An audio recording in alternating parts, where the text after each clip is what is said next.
Assalamualaikum warahmatullahi wabarakatuh.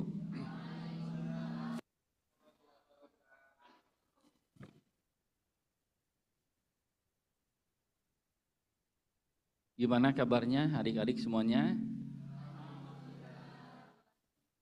Nggak kedengaran. Gimana kabarnya adik-adik? Gitu dong, semangat. Hari ini Bapak ingin menyapa dulu mana yang langsa. Mana langsa, lambaikan tangannya. Ya. Sehat di sana? Kalau sehat kasih jempol. Kalau sehat kasih jempol. Oke, makasih. Pekanbaru, mana adik-adik dari kampus Pekanbaru? Lambaikan tangannya. Oke. Sehatkah semua di sana? Kalau sehat kasih jempol. Oke, makasih. Kampus Padang. Boleh, Gimana dadah. kabarnya? Lambaikan tangan. Oke, sehat semua di sana? Yang sehat kasih jempol. Jempolnya? Oke. Oke, Top. sehat-sehat ya. Pindah ke mana ini? Cirebon. Cirebon. Gimana kabarnya? Sehat? Oke. Wah, sehat semua ya. Tasik gimana? Wah, lebih semangat ya, Tasik lebih semangat. Sehat semuanya, sehat?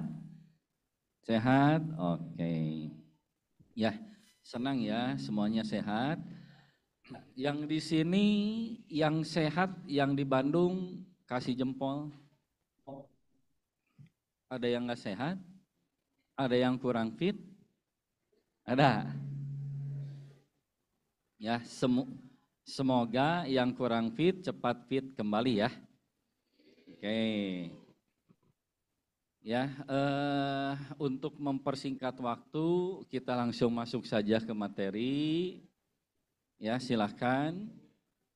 Ya, adik-adik disimak. Nanti kalau ada yang kurang jelas, nanti boleh ditanyakan ya. Dari Langsa sampai dengan ke Tasik, nanti kita ada sesi diskusi. Materi kita kali ini adalah peran mahasiswa dalam penjaminan mutu perguruan tinggi. Ya, jadi dalam sebuah aktivitas, dalam sebuah kegiatan kita harus memiliki standar, ya, atau patokan atau mutu yang diterapkan, ya. Nah, ini dia. Materi kita kali ini ada 3. Yang pertama adalah penjaminan mutu perguruan tinggi. Ini nanti ada regulasinya dari pemerintah. Yang kedua adalah mahasiswa dan penjaminan mutu perguruan tinggi seperti apa kaitannya. Yang ketiga adalah peran mahasiswa dalam peningkatan mutu perguruan tinggi. Jadi ada peran dari adik-adik dalam rangka meningkatkan mutu perguruan tinggi.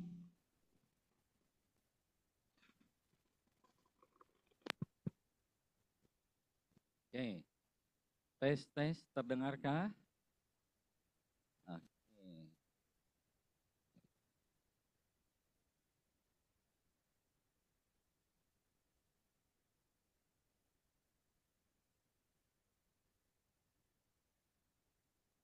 Oke. Adik-adik terkait penjaminan mutu perguruan tinggi di sini sudah dijelaskan tuh. Penjaminan mutu perguruan tinggi adalah proses perencanaan, pemenuhan, pengendalian dan pengembangan standar pendidikan tinggi. Jadi perguruan tinggi itu wajib mengikuti standar. Ya, standarnya siapa yang menetapkan? Adalah pemerintah. Ya, standarnya yang menetapkan adalah pemerintah. Itu disebutnya standar minimum. Ya, dan nanti perguruan tinggi sendiri itu membuat tambahan standar atau biasa disebut dengan standar melampaui. Ya, nah standar pendidikan tinggi ini dibuat secara konsisten dan berkelanjutan, ya, direncanakan, dipenuhi, dikendalikan, dikembangkan secara konsisten dan berkelanjutan. Maksudnya apa? Maksudnya adalah agar pemangku kepentingan, bahasa kerennya adalah stakeholders. Ya, dalam bahasa Inggris, pemangku kepentingan adalah stakeholders. Jadi pihak-pihak yang berkepentingan. Ya, kadangkala kita suka mendengar ada yang disebut atau dalam bahasa Inggris ada stockholder, itu beda. Ya, kalau stockholder itu adalah pemegang saham. Kalau ini adalah stakeholder, pihak-pihak yang berkepentingan, atau bahasa lainnya adalah pemangku kepentingan. Ya, sehingga pemangku kepentingan, baik itu internal dan eksternal dari perguruan tinggi memperoleh kepuasan atas kinerja dan keluaran perguruan tinggi. Ya, jadi standar pendidikan tinggi dalam rangka memuaskan banyak pihak, gitu ya. Kita perguruan tinggi itu jalan seenaknya menggunakan regulasi atau standar. Jadi ada standar minimum, ya, yang dibuat oleh pemerintah. Standar melampaui yang dibuat perguruan tinggi. Selanjutnya silahkan. Ya, slide-nya.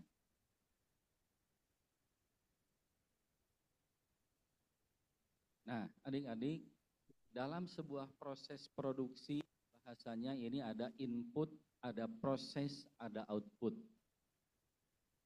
Ya, ini adik-adik harus hafal, ini harus tahu karena ini basic. Ya, jadi dalam sebuah kegiatan itu biasa disebut ada input, ada proses, di sini tulisnya adalah proses transformasi, ada output. Ya, nah di sini tujuan penjaminan mutu perguruan tinggi adalah untuk menjamin mutu penyelenggaraan pendidikan tinggi baik pada masukan, proses maupun luaran. Masukan itu adalah input. Proses transformasi adalah proses, itu yang diberi gambar merah, dan keluaran. Berdasarkan peraturan perundang-undangan, nilai dasar, visi, dan misi perguruan tinggi. Jadi, yang tadi disampaikan bahwa dalam berkegiatan itu harus mengacu kepada regulasi pemerintah. Ya, harus mengacu kepada regulasi pemerintah. Nah, ini gambar di bawah tampilkan ada proses sederhana, input, proses, output, atau biasa ditulis input, proses, transformasi, output. Ya, ada sebelah kiri unsur manajemen. Ada 6M. Apa tuh? Man, money, material, method, mesin, dan market. Jadi itu adalah unsur produksi atau unsur manajemen. Jadi semua itu di input. Nah, sekarang pertanyaan Bapak, ya, adik-adik di perguruan tinggi, kaitannya dengan input, proses, output seperti apa?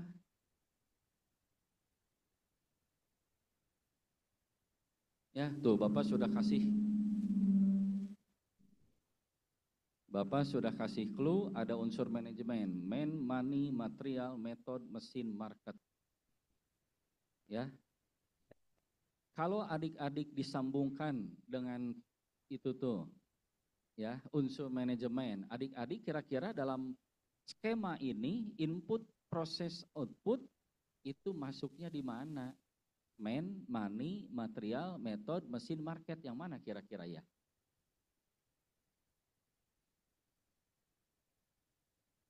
Yang mana? Yang men, Cung, yang men.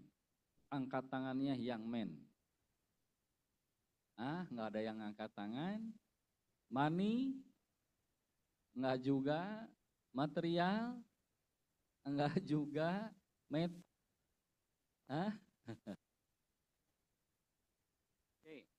adik-adik itu masuk kuliah untuk bertransformasi.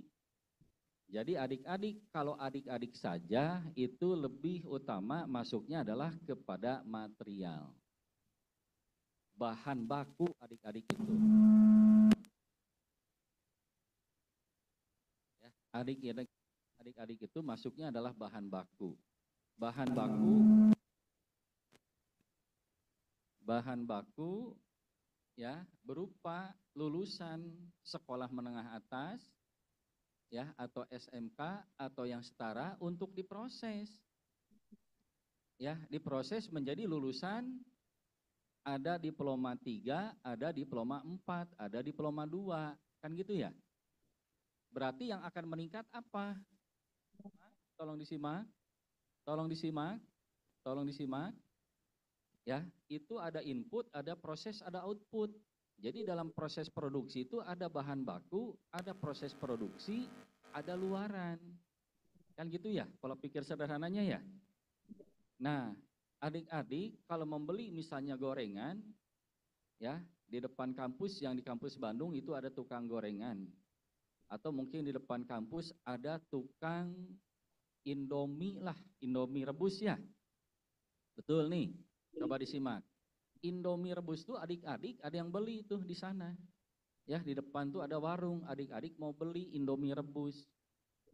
Ya, pada dasarnya adik-adik ketika membeli Indomie rebus prosesnya ini, input, proses, output. Ada inputnya apa? Indominya direbus. Pakai air. Pakai telur. Betul. Terus lagi itu bahan baku. Men, orangnya siapa? Siapa? Mennya siapa? Mennya orang yang jual. Ya, dia yang memproses. Money ada nggak uang? Ada. Dia membeli gas.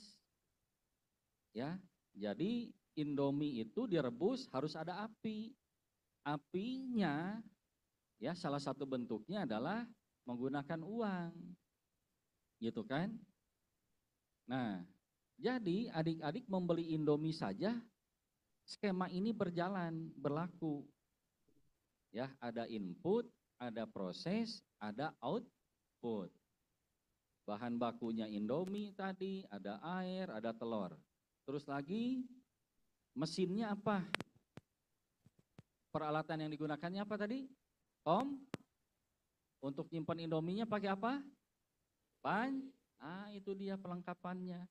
Disajikan menggunakan apa? Mangkok. Nah itu. Jadi dalam sebuah siklus proses produksi seperti itu. Itu untuk Indomie. Nah, untuk adik-adik di sini mengikuti itu sama. Adik-adik akan berproses produksi mengikuti proses produksi ini dari lulusan SMA, lulusan SMK, lulusan MA digodok. Ya, supaya menjadi lulusan D2, D3 dan D4.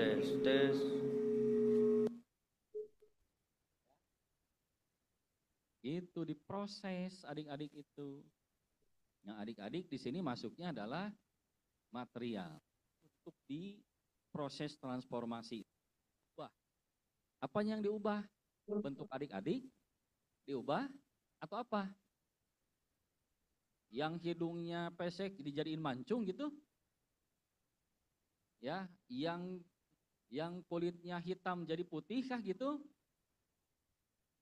Ya, yang giginya mancung ke depan jadi mancung ke belakang gitu?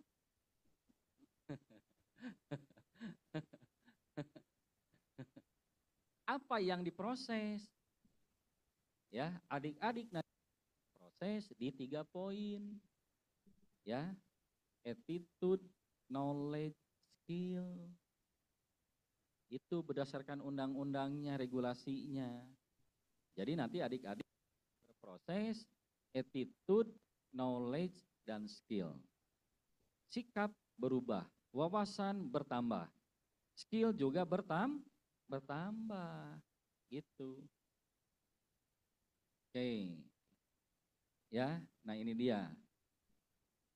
Jadi proses transformasi itu mengubah, bisa memindahkan, bisa menyimpan, bisa pelayanan, bisa penjualan. Untuk di gerai-gerai yang memberikan layanan jasa, dia tidak membantu mengubah ya atau memindahkan. Ya, cukup mungkin memberikan layanan konsultasi gitu ya. Oke. Nah, nanti adik-adik input itu ada 6 ya. Ada proses informasi, ada output tadi. Kalau adik-adik sebagai bahan baku tadi material jadi lulusan diploma 2, 3, 4. Tadi Indomie dirubah, asalnya keras, direbus jadi lunak, enak dan siap dimakan. Nah, itu semua jadi output. Ya. Oke, lanjut.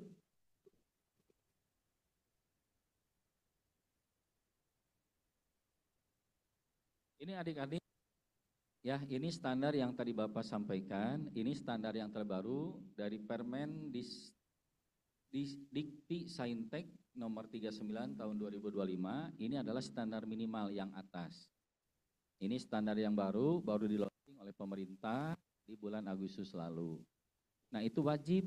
Jadi nanti perguruan tinggi, kampus adik-adik ini wajib menerapkan itu tuh. Ada standar nasional, standar penelitian, ada standar pengabdian kepada masyarakat. Untuk standar yang melampaui, itu yang dibuat oleh kampus tuh, ada 5 ABCDE, standar visi misi sampai dengan standar mahasiswa dan alumni. Gitu ya. Oke, lanjut. Nah, adik-adik tadi kita kepentingan atau stakeholder. Ya, ini ada disebut stakeholder internal dan eksternal. Jadi pihak-pihak yang berkepentingan. Ya, pemangku kepentingan perguruan tinggi. Pertanyaan Bapak nih, emang mahasiswa berkepentingan apa dengan perguruan tinggi?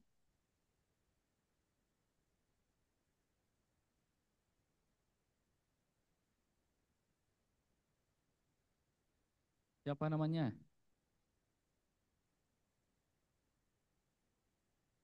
Ya, Taufik. Taufik. Menurut Taufik nih, ya, mahasiswa adalah katanya pemangku kepentingan yang berkepentingan katanya di perguruan tinggi. Taufik kan sekarang sudah jadi mahasiswa ya. Apa kepentingan Taufik sih di Politeknik LP3I? Ada nggak kepentingannya di kampus kita? Ada nggak kira-kira? Apa kepentingannya? Menurut Taufik apa?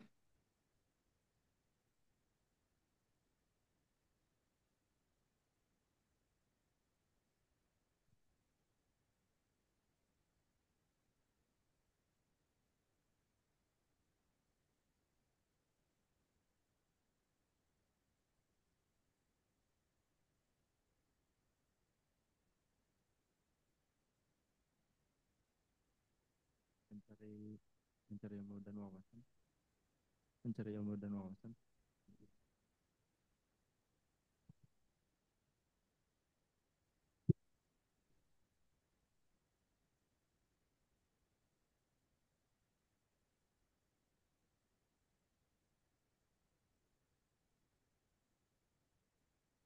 apaan apaan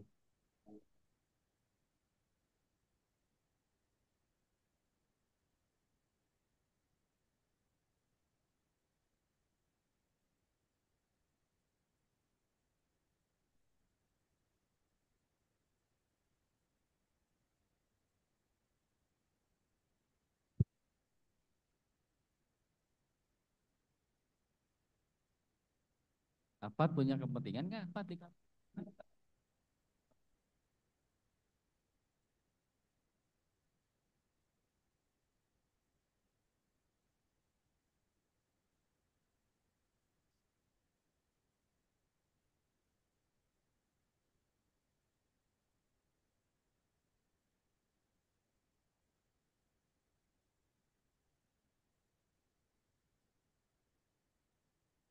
Nah, punya kepentingan nggak?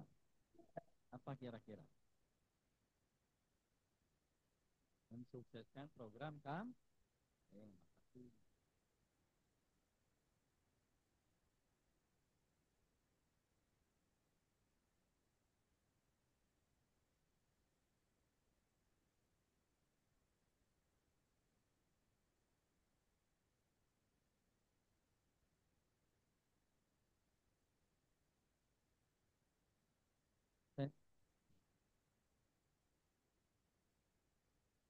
tes, dengeran?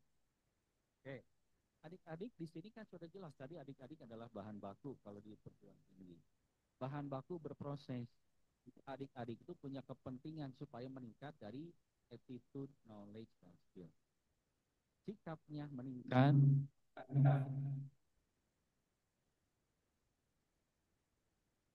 Oke. Knowledge-nya meningkat. Knowledge itu apa sih? Sikap. Knowledge apa? Pengetahuan. Skill apa? Keterampilan. Jadi adik-adik punya kepentingan di perguruan tinggi di kampus kita supaya sih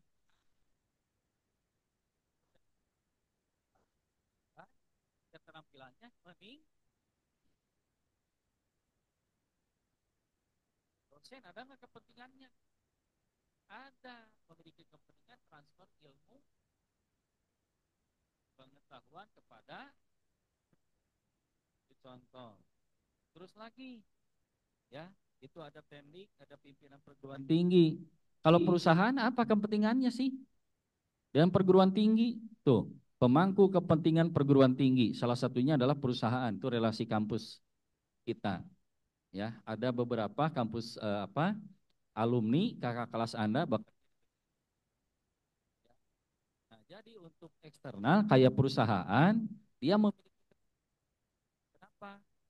Karena suatu saat bisa menerima adik-adik bekerja di sana. Ya, betul. Kalau orang tua, apa kepentingannya? Ya, Shui, shui, shui, shui. Shui, shui, shui, shui. Ya, orang tua Anda apa kepentingannya? Iya, ingin melihat Anda sukses. Ya, lulus diploma 3 yang di Bandung, diploma 4, diploma 2 ada di Pekanbaru. Harapannya dengan peningkatan pendidikan adik-adik bisa sukses ke depannya. Baik itu berwirausaha, baik itu bekerja. Oke, lanjut. Jelas ya, ada pemangku kepentingan, ada pihak-pihak yang berkepentingan. Nah, ini dia intinya adalah pelaksanaan penjaminan mutu tujuannya adalah menghasilkan lulusan. Jadi lulusan itu diharapkan dapat mengembangkan potensi, menghasilkan iptek. Jadi adik-adik ini nanti diharapkan bisa menghasilkan iptek. Ya, ilmu pengetahuan dan teknologi untuk diaplikasikan di masyarakat. Jadi masyarakat itu menerima ya benefit dari peningkatan atau mungkin apa ya aplikasi iptek adik-adik di masyarakat gitu.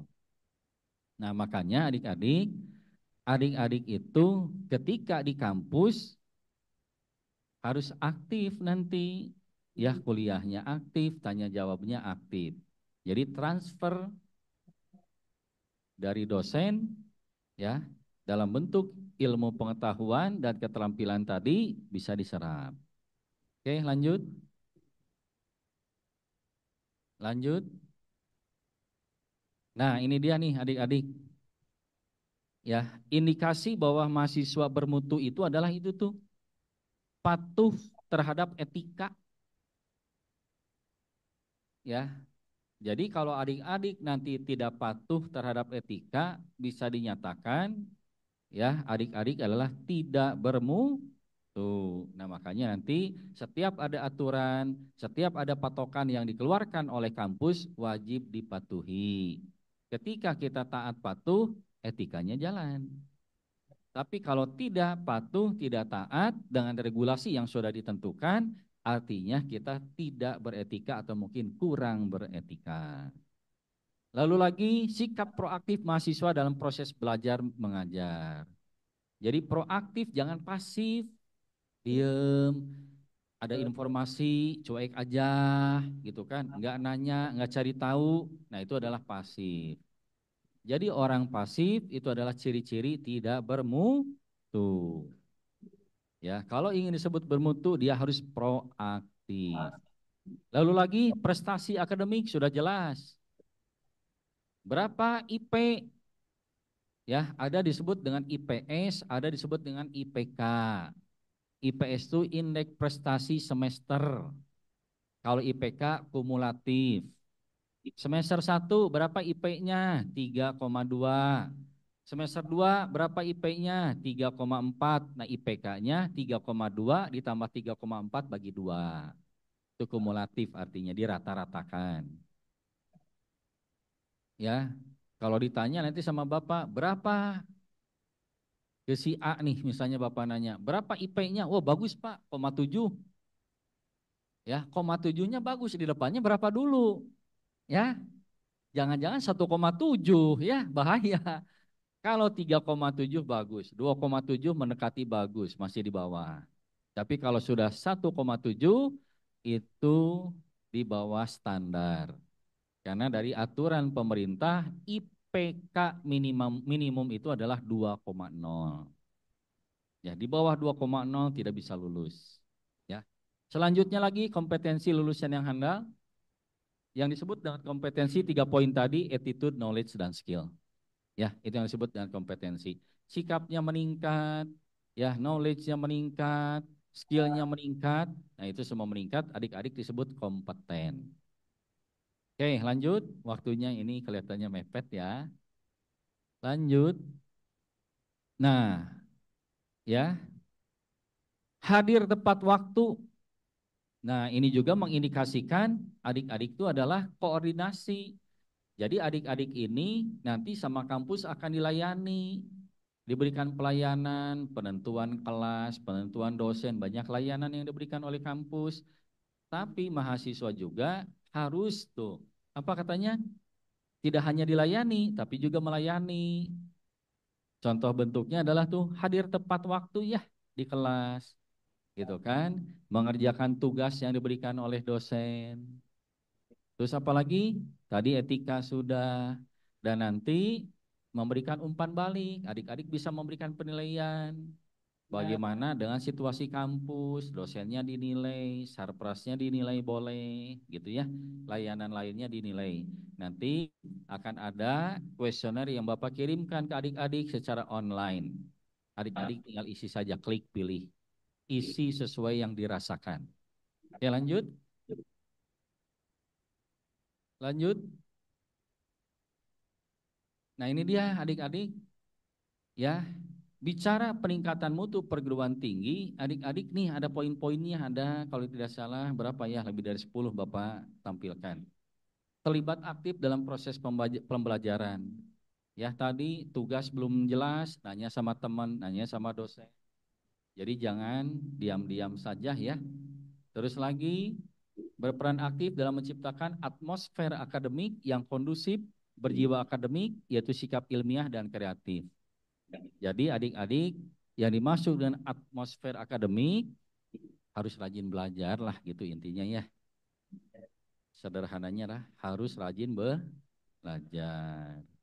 Yang berikutnya lagi mencapai kematangan akademik dan kebebasan berpikir sehingga dapat melaksanakan aktivitas intelektual. Kematangan akademik itu secara sederhana menguasai materi yang diberikan. Jadi jangan sampai ada dosen memberikan materi, keluar kelas celingak-celinguk. Ya, kayak orang pusing, kayak orang nggak jelas, apa sih tadi teh? Pas saya di teh ngasih materi, gitu ya. Jadi keluar kelas tuh bingung. Nah, itu tidak boleh. Ya, lalu lagi memahami perkembangan ilmu pengetahuan dan teknologi, IPTEK.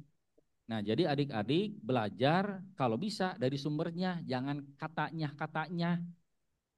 Ya, apalagi paling senang browsing-browsing di blog yang tidak jelas. Ya, mengutip-mengutip dari yang tidak jelas. Kalaupun mengutip itu boleh, tapi dari sumbernya langsung. Ya, dari pakarnya, dari penulisnya. Jangan asal kutip dari tulisan orang yang tidak jelas. Orang iseng menulis kita kutip, ya ngaco. Ya, namanya juga dia iseng. Iseng-iseng menulis, kita kutip. Namanya iseng. Dia mungkin menulisnya juga asal-asalan. Kita kutip, kita ikuti, ya salah. Nah, jadi kalau nanti mengutip, ya itu harus dari sumber yang terpercaya. Ya, jangan asal sekedar mengutip. Oke, lanjut.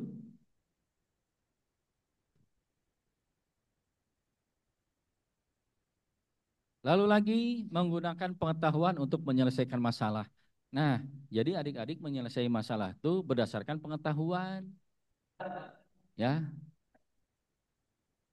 Ilmunya digali dulu, baru selesaikan masalah. Pak, saya punya masalah, besok mau UAS, belajarnya belum, boleh nggak ke dukun? Ya, gimana nih? Besok mau UAS, ya, mata kuliah tertentu gitu ya, besok mau UAS. Ya tentu nggak bisa jawab, ya, mau ke dukun, ya, mudah-mudahan nanti dibawa bukunya katanya kan. Bukunya dibawa ke dukun, dijampi-jampi, semua yang ada tulisan di dalam buku masuk ke dalam otak. Mungkinkah begitu? Enggak. Ya. Nah, jadi menggunakan pengetahuan. Pengetahuannya luas dari mana adik-adik? Bagaimana adik-adik pengetahuan bisa luas? Gimana caranya? Literasi artinya apa? Membaca. Apalagi? Apalagi? Hah? Untuk meningkatkan pengetahuan apa yang digunakan? Satu, kedua apa? Adik-adik kalau nambah pengetahuan biasanya bagaimana caranya? Mulut yang digunakan. Literasi mata yang digunakan. Apalagi? Nah itu. Jadi adik-adik nanti di kampus harus banyak membaca, harus banyak mendengar, tidak jelas banyak gitu. Jangan diam-diam aja di kelas. Ya, masuk di kelas Bapak nanti. Gimana paham? Diam aja. Bapak nggak ngerti, adik paham enggak? Pak, mohon maaf, ini kurang jelas. Tanyakan. Pak, mau diskusi nih mengenai hal ini. Pak, saya pernah baca ini, begini-begini. Silahkan didiskusikan. Itu dalam rangka meningkatkan tadi pengetahuan. Jangan diam aja ya kalau di kelas ya. Gitu. Oke, selanjutnya mengkomunikasikan pengetahuan kepada pihak lain. Ketika adik-adik menjelaskan ya suatu hal kepada temannya atau pihak-pihak lain, itu secara tidak langsung mengingat lebih kuat. Jadi dengan menjelaskan memorinya akan menjadi lebih kuat. Ilmunya akan bertambah. Jadi kalau adik-adik sharing ilmu nggak rugi. Ya, kalau adik-adik berbagi ilmu tidak rugi.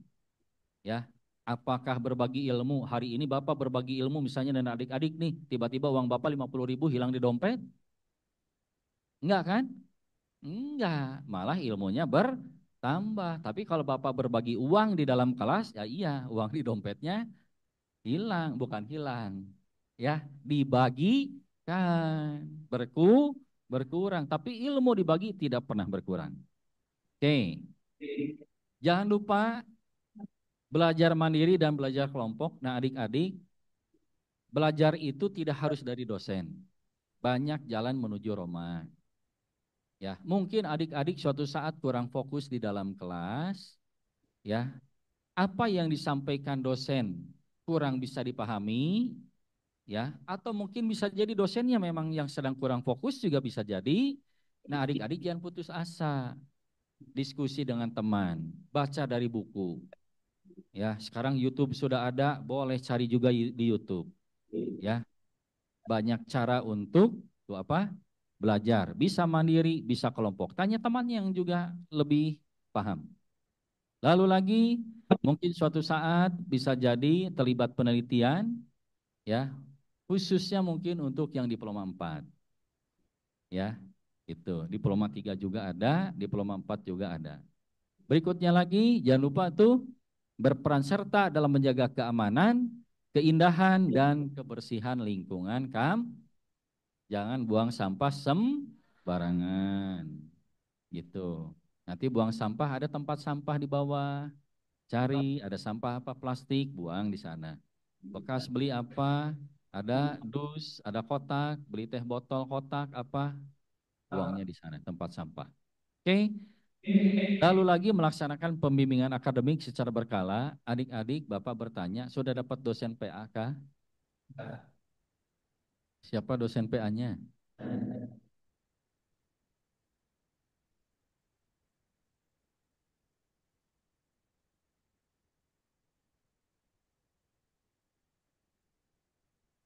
Nah, sudah ada ya. Ini Bapak cek nih, ada 7 orang semuanya menjawab. Ada katanya dosen pembimbing akademik tuh, PA, dosen PA. Ya, pembimbing akademik. Nah, adik-adik dengan dosen pembimbing akademik itu diagendakan, ya harus ketemu, diskusi sekali-kali, jangan cuek ya jangan cuek. Silahkan berkomunikasi dengan dosen pembimbing akademik. Jadi itu adalah orang tua adik-adik di kampus. Jadi jangan sungkan, jangan ragu untuk bertanya, berdiskusi, silahkan. Nanti dosen pembimbing akademik berupaya membantu adik-adik. Cuma kadangkala kalau WA tidak dijawab, ya mungkin lagi mengajar, WA lagi saja, ya. Nah kalau misalnya juga belum dijawab, temui aja, ada semuanya ada di ruangan sini kan, ya Pak Bu mau diskusi, ada yang mau ditanyakan, gitu aja, simple gitu ya. Oke, Mangga. Nah ini dia nih slide yang terakhir, ikut berpartisipasi dalam mendesain, mengelola dan mengevaluasi kurikulum, ya. Jadi nanti ke depan terkait dengan kurikulum, adik-adik mungkin bisa jadi dilibatkan, ya berpartisipasi oleh kaprodinya masing-masing. Khususnya nanti juga ada setelah lulus yaitu alumni diberikan masukan, ya kurikulum di prodi adik-adik, ya ditanya bagaimana sih gitu kan. Berikutnya lagi adik-adik melakukan evaluasi diri untuk mencapai kompetensi lulusan program studi. Nah adik-adik biasanya ketika kuliah di semester 1 tanda petik suka jet lag lah bahasa itunya ya. Adaptasi dulu adik-adik itu. Nggak langsung biasanya belajarnya bisa lari cepat. Teman baru pada kenal, kampus juga belum lama beraktivitas di kampus, belum kenal cara belajar seperti apa, belum tahu gitu kan. Jadi adik-adik beradaptasi, tapi adaptasinya jangan lama-lama. Ya, semester 1 dilihat IPK 2,8, evaluasi apa kurang? Ya, kekurangan diri kita apa? Belajar yang lebih baik seperti apa? Evaluasi. Jadi setiap semester itu ada bahasa kerennya disebut continuous improvement. Memperbaiki secara berkesinambungan. Terus diperbaiki. Ya, dan yang sudah bagus nanti IP-nya jangan berbangga diri. Bisa jadi nanti disalib oleh teman-temannya. Oh Pak, saya sudah 3,3 IP saya yang semester 1. Teman saya kok cuma 2,8, 2,9. Ya apa-apa. Tapi besok lusa mungkin dia bisa memperbaiki diri, bisa jadi lebih dari kita. Gitu. Ya, nah itu evaluasi diri. Ya, jadi adik-adik lihat apa kekurangan ketika kuliah, perbaiki terus. Tingkatkan terus. Ya, supaya tadi attitude, knowledge skill-nya meningkat. Attitude atau AKS ya Bapak bilang, attitude, knowledge skill meningkat, lompatannya jauh, ya mudah bekerja biasanya. Tapi kalau adik-adik lompatannya sedikit, sulit nanti bekerja di akhir periode. Ya, nah jadi urusan dengan perusahaan akan jadi terkendala. Ya, banyak melamar kerja, banyak dipanggil kerja, tapi ketika tes gagal. Kenapa? Lompatannya sedikit. Gitu. Nanti suatu saat Bapak akan ada cerita khusus, kisah sukses dari kakak kelasnya.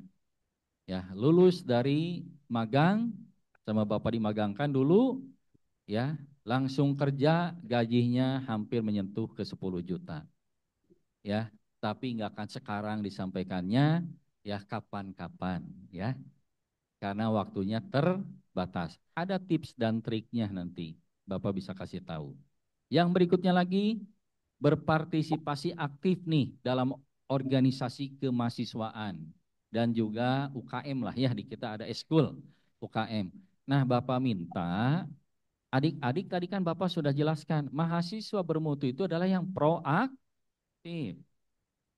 Bapak nanti ketemu mungkin suatu saat, ya 2 minggu lagi, 3 minggu lagi, Bapak akan tanya nih, yang di kelas ini khususnya, karena yang di Langsa kejauhan, nanyanya susah. Yang di Tasik juga susah, ya mungkin ketemunya kapan-kapan. Tapi yang di kampus Bandung, minggu depan atau 2-3 minggu lagi lah, atau paling lama sebulan lagi, bisa jadi Bapak nanya, sudah ikut UKM apa? Kalau belum, dia adalah masuk kriteria mahasiswa pasif. Mahasiswa tidak bermutu. Nah, nanti Bapak cap itu. Ya, Bapak akan ketemu nih dengan mahasiswa baru, sebulan ke depan Bapak tanya, sudah ikut UKM apa? Belum, Pak. Nah, Bapak bilang nanti mahasiswa tidak Nah, gitu ya, setuju? Nggak kedengeran ya, setuju? Kurang keras, setuju? Oke, Bapak nanya lagi. Adik-adik sudah tahu ada UKM apa saja di sini? Ya, ada kesenian, ada futsal, ada KSR, ada rohis, ada sil gitu ya. Betul ya Teh gitu ya? Teteh ikut UKM apa? Ya, mahasiswa sini bukan? Angkatan? Nah, harus ikutan supaya disebut bermutu. Gitu ya. Tetehnya kena duluan ya. Nah, jadi nanti bulan depan Bapak ketemu, ditanya nggak ikutan UKM, Bapak cap mahasiswa tidak bermutu. Mau Bapak cap begitu? Yang tidak mau angkat tangan. Nggak angkat tangan, mau? Mau? Dicap tidak bermutu? Mau? Angkat tangan. Itu mah angkat jari, masa angkat tangan begini? Angkat tangan begini, tangan mah ini. Ya, angkat tangan begini. Aduh, ya, jari ini mah, tangan mah ini. Ya kalau angkat kaki ini semua, kalau jempol kaki cuma satu. Ya, nah gitu. Ya, nah jadi nanti Bapak lihat 1 bulan ke depan, ya Bapak akan tanya nih, ya yang baru-baru ini, kalau tidak ikut UKM sekali lagi Bapak cap tidak bermutu, karena dia pasif, tidak proaktif. Ya, demikian saja mungkin yang bisa Bapak sampaikan. Ya, ini lihat nih, ya. Today quotes, jangan malas saat belajar, jangan mengeluh ketika bekerja, ingatlah keberhasilan bukan milik mereka yang malas dan yang suka mengeluh. Kalau adik-adik malas-malas, enak sekarang, tidak enak di kemudian hari. Malas nikmat sekarang, tapi ketika mau masuk bekerja, adik-adik tidak pernah bisa berkompetisi. Kenapa? Ketika adik-adik mau berwirausaha, wawasannya rendah, nggak dapat ilmunya, nggak cukup untuk berwirausaha, jadi hidupnya tidak jelas ke depan. Kerja susah, wirausaha juga nggak bisa, gitu kan? Jadi mau apa? Repot kan ya? Nah, jadi jangan malas belajar, jangan mengeluh ketika bekerja. Oke, demikian saja mungkin yang Bapak bisa sampaikan. Terima kasih. Wassalamualaikum warahmatullahi wabarakatuh.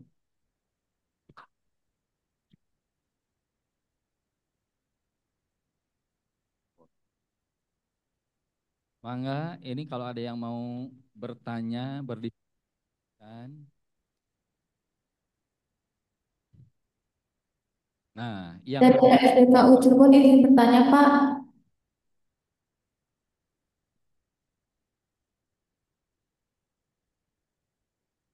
silahkan dari Pekanbaru, dari Padang, dari Cirebon. Dari PSDKU Cirebon izin bertanya, Pak. Boleh? Ya, mana yang bermutu? Coba bertanya. Perkenalkan, nama saya Fauzia Lestari, Prodi Manajemen Informatika dari PSDKU Cirebon, Politeknik LP3E. Bagaimana cara mahasiswa memastikan proses perkuliahan berjalan sesuai standar mutu perguruan tinggi? Terima kasih. Mohon diulang, berdengung. Bagaimana cara mahasiswa memastikan proses perkuliahan berjalan sesuai standar mutu perguruan tinggi. Bagus ya. Bagaimana katanya kuliah itu sudah sesuai dengan standar perguruan tinggi. Yang paling mudah dilihat adalah nanti kuantitatif. Jadi kalau adik-adik memiliki IP-nya bagus, itu cenderung sesuai dengan standar. Untuk yang tidak terlihat, mungkin nanti ada di komponen penilaian dari sisi kehadiran, keaktifan gitu ya. Termasuk tadi mengikuti berbagai macam kegiatan-kegiatan di kampus. Gitu. Ya, jadi nanti yang paling bisa dilihat, yang paling mudah dilihat, sesuai tidak sesuai itu nanti dari sisi indeks prestasi kumulatif dan keaktifan kita di kampus. Aktif di kelas, aktif juga di luar kelas. Ya itu. Oke. Mangga, ada lagi yang lain? Silahkan. Teh yang belakang. Nah, ini nih Bapak Cak bermutu nih. Oke, nanti siapa tuh namanya? Ya, khusus yang di Bandung ya, karena yang di Cirebon jauh. Bapak nanti kasih bonus teh botol di koperasi yang bertanya nih. Ya, karena bermutu bagi Bapak ya. Berani bertanya itu bermutu. Perkenalkan, nama saya Muhammad Maulana Akbar dari Politeknik LP3I Bandung. Prodi, Administrasi bisnis, Bapak. Bapak mau bertanya, tadi ada peran mahasiswa dalam peningkatan mutu. Ada bagian aktif organisasi seperti BEM atau HIMA dan unit kegiatan mahasiswa.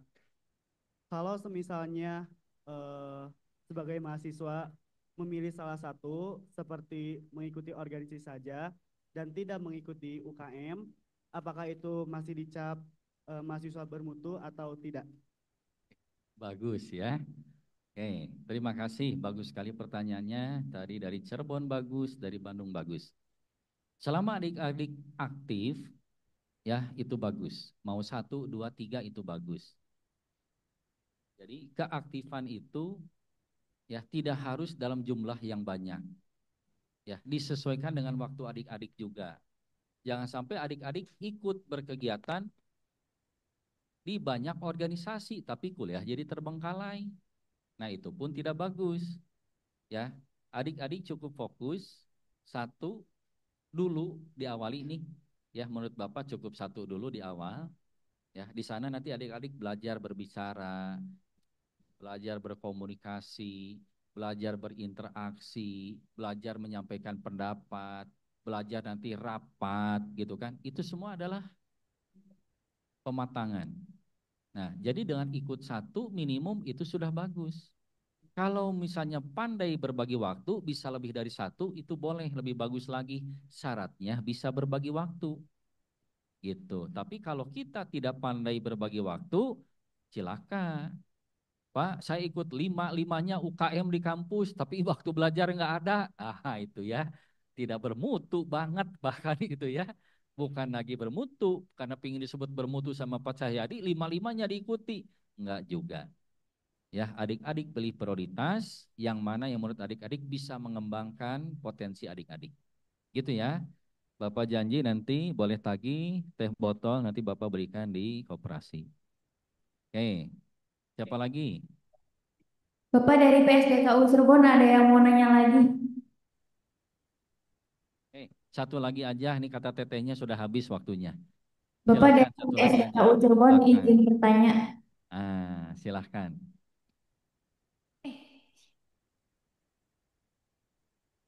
Ya, nanti yang berdua ini boleh temui Bapak ya, cari Bapak ya.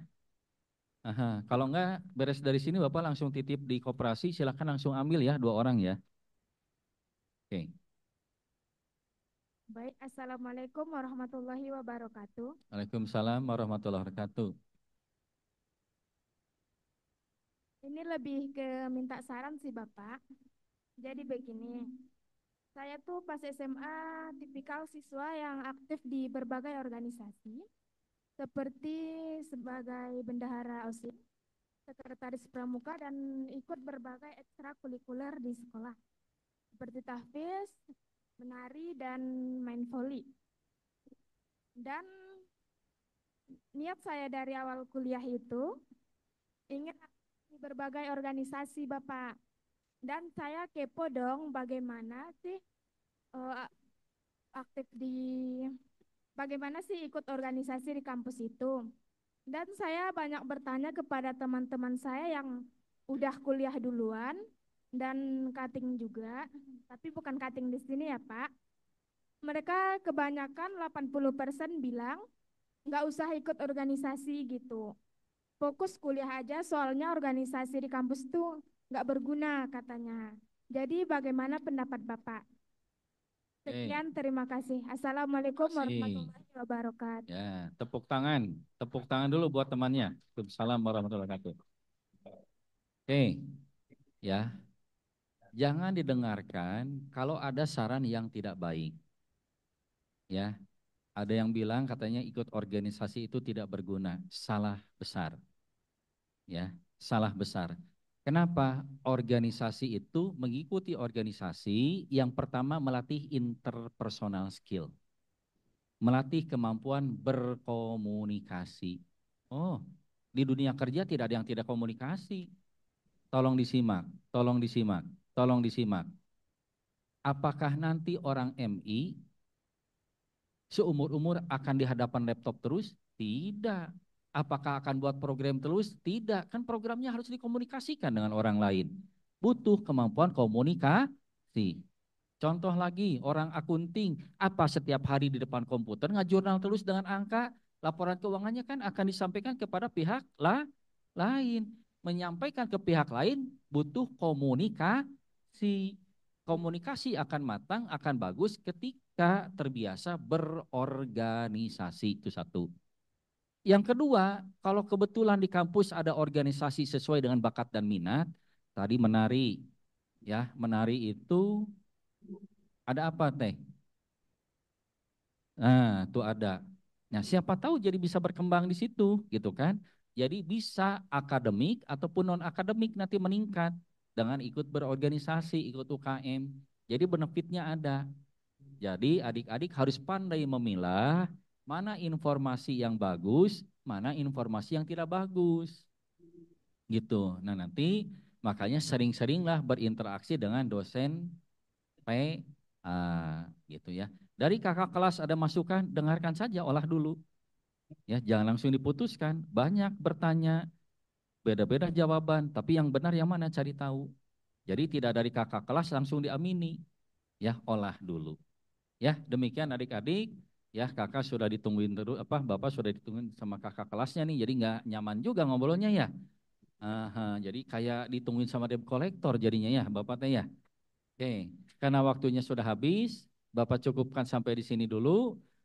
Ya, insya Allah kita berjumpa kembali di lain waktu dan kesempatan. Bapak doakan adik-adik sehat selalu, ya, proaktif di kampus, attitude knowledge-nya meningkat, ilmu pengetahuannya meningkat, sehingga memudahkan adik-adik dalam mengarungi kehidupan di masa depan. Ya, terima kasih sekali lagi. Wassalamualaikum warahmatullahi wabarakatuh. Tepuk tangan buat adik-adik semua.